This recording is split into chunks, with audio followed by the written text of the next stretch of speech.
Today we're going to talk a little bit about detachment, apathy, and motivation.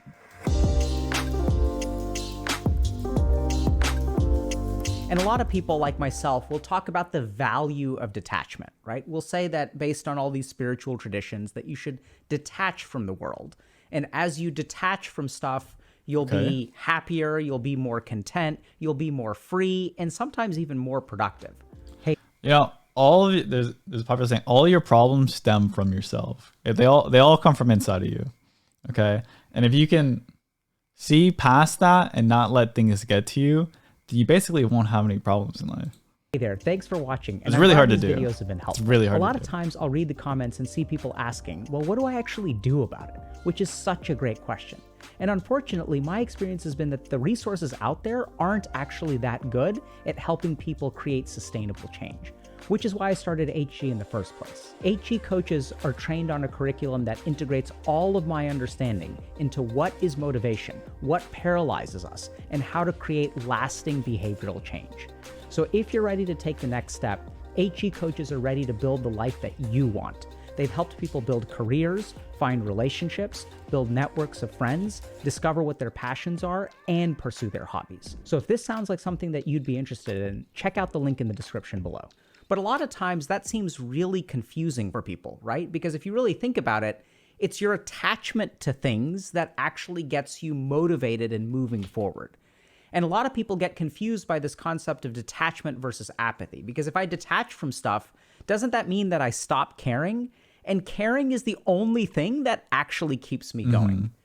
And a lot of people who will listen to people talk about detachment will kind of conclude that, okay, I can't afford to be detached. Yeah, it's different. It's not just straight apathy, because it's like, I care so much that I'm not going to let my emotions get in the way. Rather than just apathy being like, I just don't feel for it, but I'm just going to do it. Like, I'm just going to go to my job even if I don't care for it, right? But I'm just going to do it for the paycheck, right? And then that's when people get like depressed and lost and they feel like there's no meaning in it. Because if I become detached, then like, I'm going to sit around and do nothing. In fact, this sort of apathetic, nihilistic, mentally checked out stuff is actually what I struggle with every day. What I struggle with is to find motivation. And so today what we're going to do is explain a little bit about the difference between detachment and apathy, and in some ways how they're almost completely polar opposites. And we'll talk a little bit about the value and explain why detachment can be so good. And most importantly, we're going to sort of explain to you all the mechanism behind which detachment actually helps people move forward.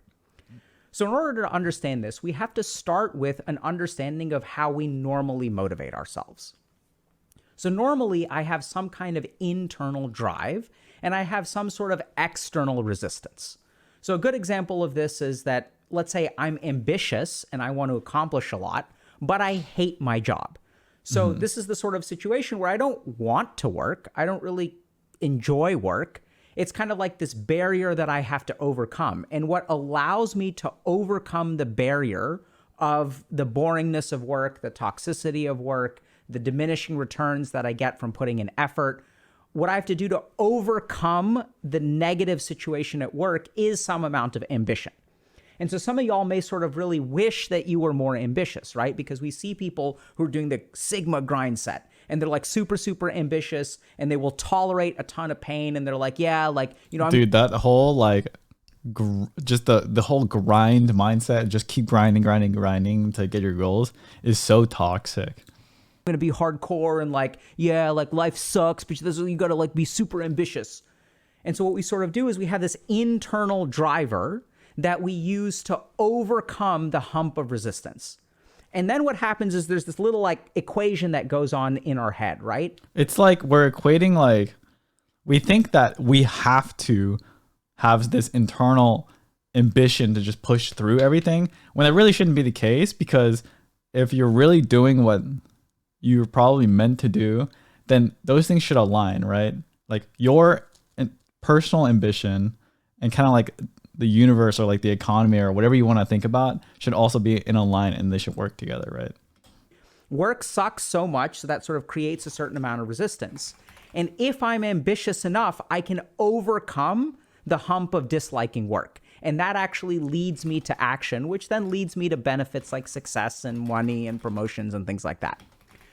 So this is sort of normally how we motivate ourselves. There's sort of this internal struggle between the world sucking out there and me ramping myself up internally, really juicing myself to overcome those negatives. Another really good example of this, if we want to step outside of work for a second, is loneliness and anxiety. So this is something that we deal with a ton in this community. I've helped a ton of patients with this kind of stuff, where it's like, okay, so I'm socially anxious and it's hard for me to make friends. When I go out and I meet people, like, oh my God, it's like so painful. Like I look stupid, I sound stupid, everyone's judging me all the time. Social media definitely doesn't help that kind of stuff. So what happens is we kind of move out into the world. We get bludgeoned. Social media makes you feel so inadequate compared to everybody else out there, when it's really not the case. You're just only seeing the absolute best in everybody online. By our social anxiety, and then we retreat. And when we retreat, what starts to build up? A sense of loneliness. And so there's some research that shows that this is the loneliest generation in the history of humanity. Wow. And so the loneliness builds and builds and builds and builds and builds until it overcomes the resistance from the social anxiety, right? So here's this barrier of social anxiety. We try to, move out into the world and we get swatted back. And then the loneliness rises. And once the loneliness surpasses the anxiety, then we're so desperate that we can't afford to be anxious anymore. And then we start moving forward. And so if we think a little bit about what drives us forward in life, it's this thing over here, right? It's that level of anxiety. It's that feeling of loneliness. It's the desperation of always being alone. That's horrible. And this is what we sort of think about as caring, because sometimes that stuff, like if that gets too toxic or too harmful, what we end up doing is becoming apathetic, right? So like if I don't have that driver, so I have social anxiety over here and the loneliness is building up over here. But if I become apathetic, if I mentally check out at work, if I sort of numb myself from the loneliness, that's really what apathy is. I stop caring about life and then I'm kind of stuck. And so that's usually how we work, right? Because if we're apathetic, we're not doing anything. And the only thing that we can use to overcome that hump is actually caring a lot. The more I care about my job, the more that I care about not being alone anymore, the more I'm actually going to motivate myself forward. But this is not really like a healthy or sustainable way to live. No, because you get these massive swings of like up and downs and of emotion where it's like you're super motivated or you're super not.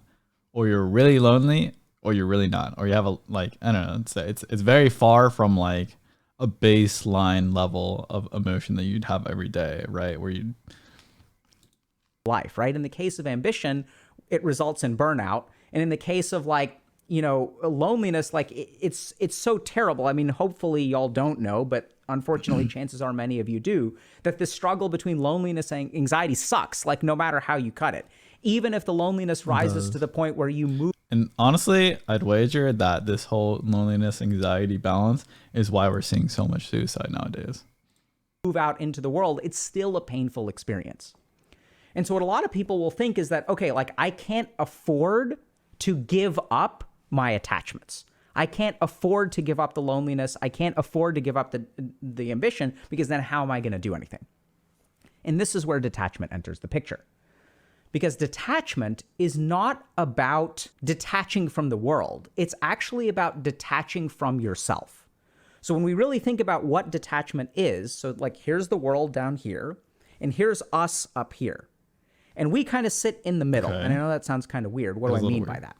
So we kind of sit over here, and what we think detachment means, that we think it means removing ourselves from the world, right? Like I'm going to stop caring about stuff. But if you really look at it, what detachment truly means is removal from our own ego. So when we remove ourselves from our ego, that's when we actually become detached. Now, what does that mean? So I'll give you all kind of a simple example. Let's say I want to dance at a party. So I'm hearing the music. The music is fantastic. I really, really feel like dancing. What is it that keeps me from dancing? Because I can hear the music. I want to move. Maybe I don't know how to dance, but who the hell cares, right? Generally speaking. Probably self-conscious or anxious about what people are going to think of him. He's going to probably worried that we're going to look stupid. Like, people who like dancing to music don't care if they know how to dance or don't know how to dance. You can still dance to the music and enjoy it. But what is it that keeps you from enjoying that moment in the world? It's not the world itself, it's your own ego.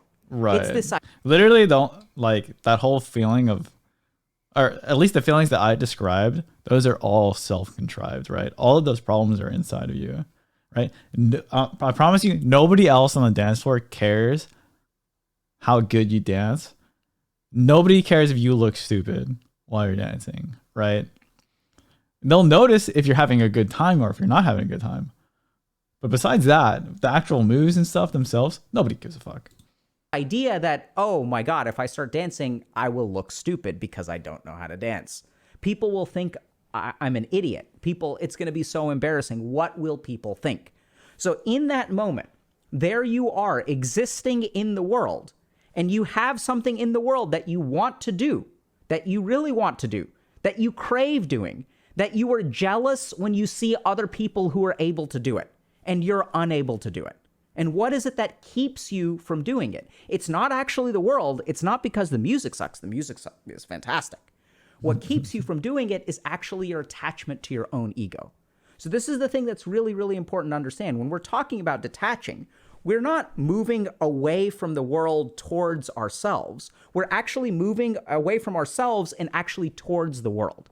And this is why people who are detached are able to dance like there ain't no tomorrow. They're able to actually live life to the fullest. If they go to karaoke, they can just sing karaoke and not worry about what other people think. Yeah, I can't do Imagine what would happen if you went to a party and you didn't care what other people thought. Because if you really tunnel down into it, what is it that when we say care what other people think, what aspect of other people's thoughts do you actually care about? You care about their opinion of you.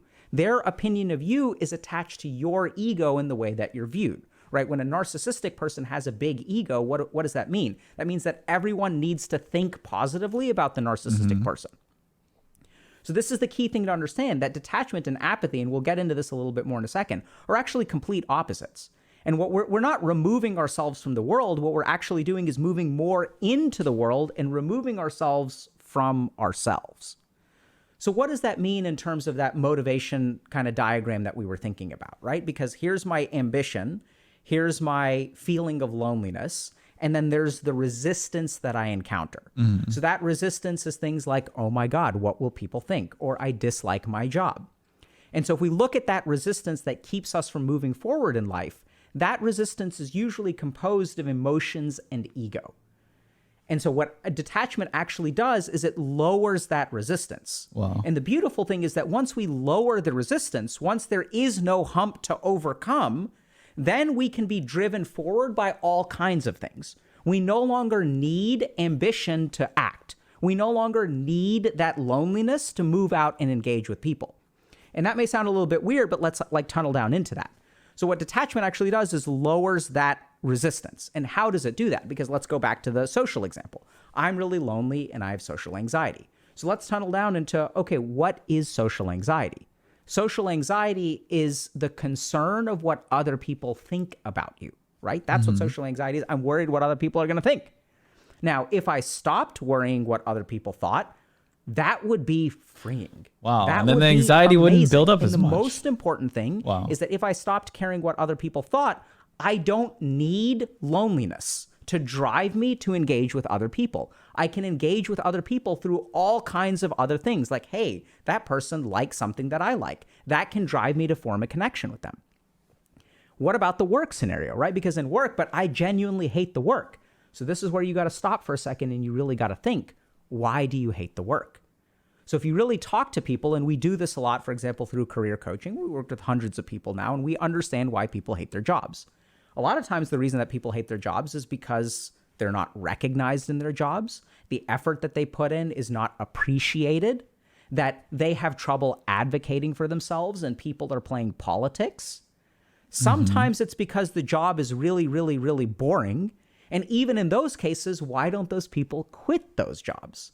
Well, because they're afraid of the consequences of quitting a job. What if I don't find another job? What if people won't hire me somewhere else? So even if you look at each of those scenarios about why we hate the job, what we actually discover is that it's not the job itself that actually keeps you stuck. It's all of your attachments related to the job. It's wanting to be appreciated by your boss, wanting to be recognized, wanting to be respected by your peers, which, by the way, is what leads you to work extra hard to get that recognition. So any way you cut it, what you really discover is that attachment and ego are really the things that kind of hold us back in life. And since we're so attached to the opinions of others, we have to start to use these dirty fuels, these toxic motivators like ambition and loneliness to actually move us forward. And then we get kind of stuck because we believe that detachment means getting rid of our ambition or getting rid of our loneliness, whereas that's not actually what we're saying at all. We're not saying that you're getting rid of either of those. What we're saying is that detachment lowers the resistance. And so hopefully this is kind of making sense. And I want y'all to just think a little bit about what would life be like if there was no resistance to what you wanted to do. If you had a particular desire and your ego didn't say, hey, that's going to make you look stupid, or you weren't operating out of like fear of consequences or things like that, what would your life actually be like? And this is where a lot of people think, well, don't I need ambition or loneliness to motivate me? No, because once the resistance drops down to zero, then all kinds of stuff can motivate you. Interest in particular things, curiosity, all kinds of stuff actually naturally starts motivating you. Why aren't you motivated enough by those things right now? Because curiosity is not enough to overcome the ego, right? You can be curious about learning how to dance, and hey, like you go to a party and you're like, hey, like let me like learn how to dance, right? Let me be curious about this. That's beautiful. But the problem is that curiosity is not enough to overcome the ego, which is why you don't live a life that is driven by curiosity. You live a life that's driven by loneliness or ambition. And so this is the beauty of detachment, because it lowers that resistance, it separates us from the ego, and it actually starts allowing us to live a life that's based on things like curiosity and interest, as opposed to like desperation, loneliness, or ambition. And it's so sad that there are so many people out there that will never understand the feeling to be driven by like curiosity, right? To be driven by just plain interest, right? Or to just find yourself bored in the moment and to just explore the world and to explore your mind and explore, like, I don't know, just literally just think about, like, come up with your own theories and your own creativity, right? And just let the world kind of like, and yourself just kind of be carried away into doing the things that like you're meant to do. But rather we have these like toxic motivators, as he puts it.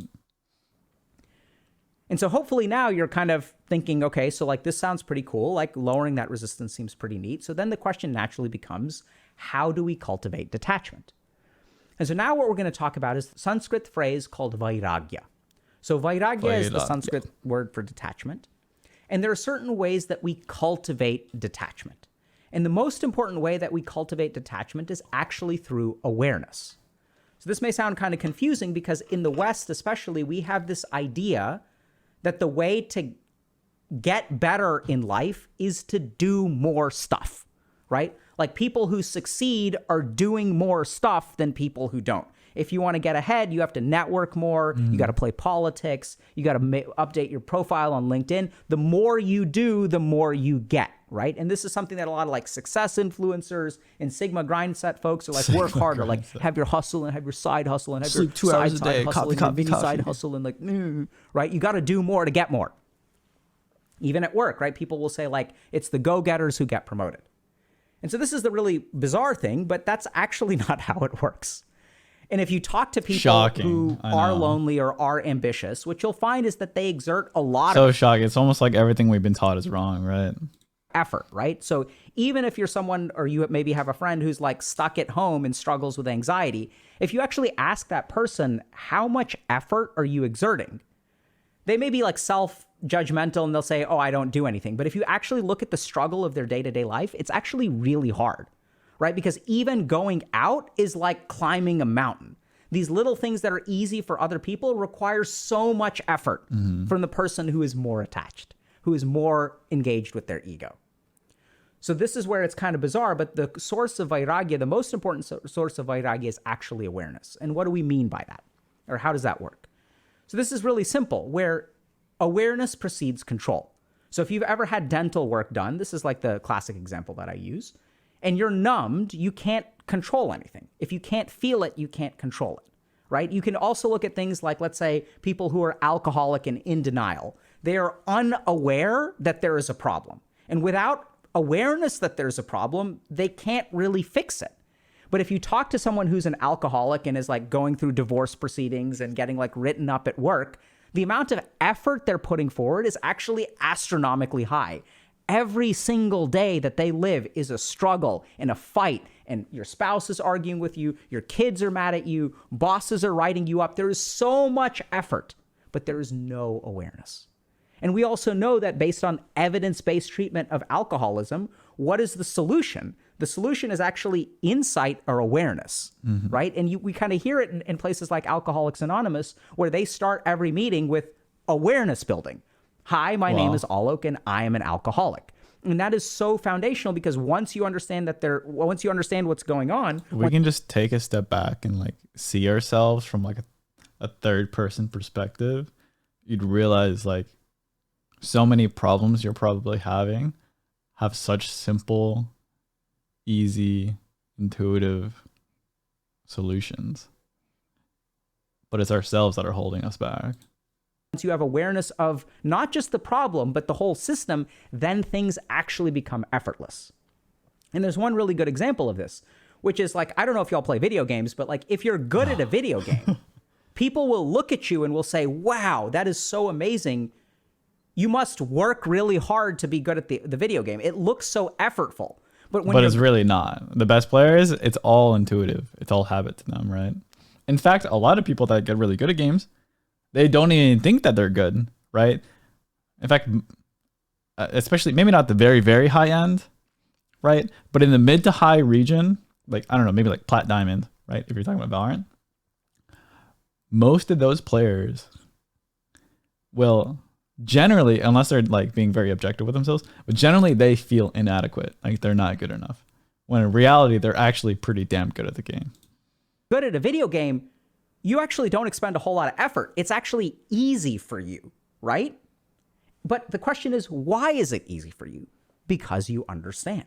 You understand the mechanics of the game. You understand the meta of the game. The more that you understand, the more easy things become.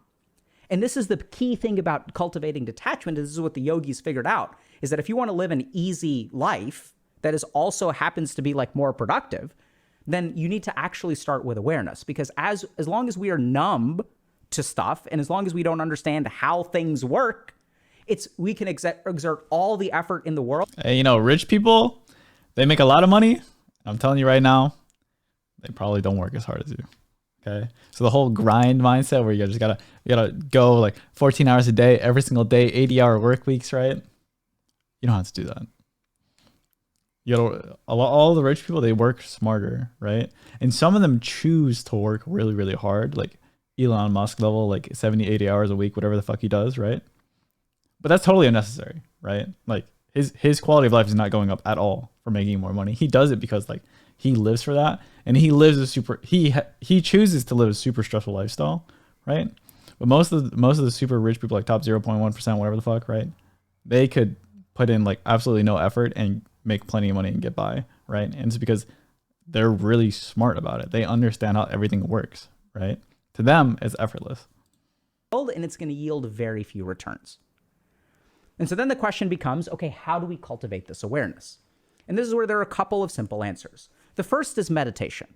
And now some of y'all may be listening to this and thinking, okay, so are you saying just meditate? And like, sort of, right? But I don't want y'all to just meditate. What I want y'all to understand is, even if you're thinking, okay, meditation doesn't work for me, I've tried it a bunch, it doesn't help with these problems, you're missing the point. What I want you to understand is why meditation works, why we used meditation as the key way to develop detachment. Because yogis tested all kinds of stuff, and what they settled on is meditation. And why is that? It's because meditation is the practice, literally the practice, where we skill up our ability to be aware. So the first thing is you should meditate. And it's like mental strengthening. What does that meditation mean? It means just be aware of stuff. The second thing that I strongly recommend that you do is spend time with yourself. So if we're talking about awareness, a key thing that we really want to be aware of is our reactions to stuff. Because it is in our reactions to stuff that we actually find our attachments. So if we go back to dancing at a party, what am I attached to? It's going to manifest in the way that I react when I'm at the party. So if I want to dance and the music is fantastic and I really want to dance, and then notice the reaction that you have within yourself. And that reaction will actually give you insight into the nature of the attachment. We spend so much time trying to overcome that reaction, right? We wrestle with ourselves. We try to overcome and conquer anxiety that we don't ever spend any time just sitting there and observing it. And so that's the problem, is that effort over that anxiety is not going to ultimately lead to success. What's ultimately going to lead to success is awareness. And so notice your own reactions to things. And in that sense, spend a little bit more time just with yourself. And the last thing that I want to share with y'all is a little bit of how you could be reacting to this video. So I want y'all to notice that when I say, hey, like spend some time like noticing things, notice your reaction to things, maybe try meditating. Okay. What is your reaction to this video, right? There's a decent chance that there's a fair number of y'all that are saying, oh my God, he's saying just meditate. I've tried that before. It won't work. So that's kind of interesting, right? So if you've been following me thus far, hopefully you kind of buy what I'm selling, in the sense that we have these driving motivators, we have these resistances, and we rely on jacking up our motivation to overcome the resistance. And wouldn't it be awesome if we no longer had that resistance? And you're like, yeah. But once I start telling you, okay, all you need to do is be aware, then what is your reaction to that? It's like, no, that's not going to be enough because I've tried so hard and it hasn't worked. Exactly. So stop trying so hard. Notice your own intrinsic reaction, because chances are that if you really tunnel down into that, and this is how you want to know how to build awareness, we're going to do it right now. Tunnel down into that. Why are you so skeptical that this is going to work? If you tunnel down into your skepticism, there's going to be emotion there, right? There's going to be fear. What if it doesn't work? Or it's going to be frustration and regret. I've tried this before and it didn't work. I don't want to waste my time. There's going to be all kinds of emotions, negative emotions tied to your resistance to doing what I'm asking you to do, right? Because that's what it is. It's the resistance. And what is the resistance? It's emotion. And anytime there's negative emotion, there's ego. And so now we see in this moment that if you try to push forward, you'll feel that resistance. And it's actually telling you, don't do it, don't do it, don't do it. And how do we actually overcome that? Notice that reaction. We can do it right now. Notice that reaction. Why is it that I'm so resistant to trying this? Why is it that I'm so resistant to meditating? Because I've tried it and it didn't work. I've been burned. I've wasted my time. I can't afford to waste time anymore. And if you have those kinds of thoughts, what is that? Those are attachments, right? You can't afford it. Oh my God. The only times we can't afford things are when we're attached to things. I can't afford to set boundaries with my boss. I can't afford to rock the boat in my relationship. When you can't afford to do something, that's an attachment. So I know it sounds kind of bizarre, but the truth of the matter is that detachment and apathy are actually complete opposites. Oh my God, we're going and back it's to the this. fact that we get confused about that we assume that those are the same thing, that we actually try not to cultivate detachment. Because we've started to build a system of motivation that relies on attachment to overcome our resistance. That's the only way we can move forward. But if you really want to be free of all of that crap and be free from the only motivator being this toxic motivator or dirty fuel like ambition or loneliness or desperation, then you have to cultivate detachment. And the beauty is that cultivating detachment from your own ego allows you to actually live more fully within the world. That was so good. Oh my God, this ruined it. I didn't want to interrupt him too much because it really was that good. I'm going to do my best to practice that. I hope you do too.